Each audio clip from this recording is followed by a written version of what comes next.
Bonjour à tous. On commence ce tour de la presse sportive par le retournement des situations incroyables des Marseillais hier soir sur la pelouse de Nice, en clôture de la 8ème journée de Ligue 1. Mené 2-0, l'OM a renversé la vapeur pour s'imposer 4-2 à l'Allianz Riviera. Un succès qui permet aux hommes de Rudy Garcia de faire un grand bond en avant au classement, comme le titre l'équipe.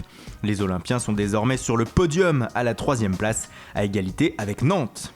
Autre club attendu au tournant hier soir, le Real Madrid, et les Merengues ont répondu présent en signant leur première victoire à domicile en Liga cette saison face à l'Espagnol Barcelone 2-0. Un succès décroché grâce à un doublé d'Isco. Beaucoup d'Isco et peu de Madrid, titre As ce matin. Une manière de signifier que tout n'a pas été parfait hier malgré la victoire. Mais en Espagne, le match qui a défrayé la chronique ce dimanche, c'est celui du FC Barcelone face à Las Palmas. Alors que les Catalans étaient appelés à voter lors d'un référendum sur leur indépendance, de violents affrontements ont éclaté à Barcelone entre la police et des manifestants. Craignant que le stade ne soit envahi pour poursuivre la protestation au Camp Nou, les autorités catalanes ont finalement décidé de faire jouer le match à huis clos.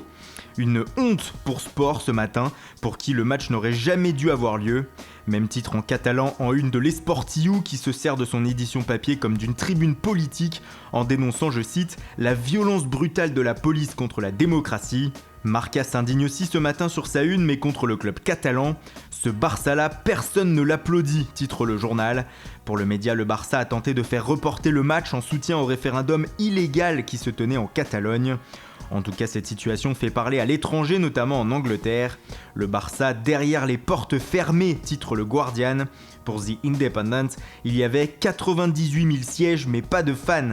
Néanmoins, sur le terrain, les Blaugrana ont déroulé, l'emportant 3-0. En Angleterre, justement, on s'intéresse au sort des coachs des deux clubs de Liverpool, le LFC et Everton. Les deux sont en danger pour le Mirror Sport. De nouveau tenu en échec hier à Newcastle 1-1, Jürgen Klopp n'arrive pas à trouver la solution avec Liverpool. Idem pour Ronald Koeman, le coach d'Everton, battu samedi à domicile par Burnley et 16e de Premier League. Autre entraîneur en danger, Vincenzo Montella avec le Milan AC. De nouveau battu à domicile par l'AS Roma 2-0, les Milanais restent sur 2 revers de rang en championnat. Pour le Corriere dello Sport, les dirigeants rossoneri ont choisi. Montella a encore une chance et elle se jouera lors du derby de Milan contre l'Inter dans 15 jours. D'ici là, même la trêve internationale ne devrait pas faire retomber la pression sur le coach italien.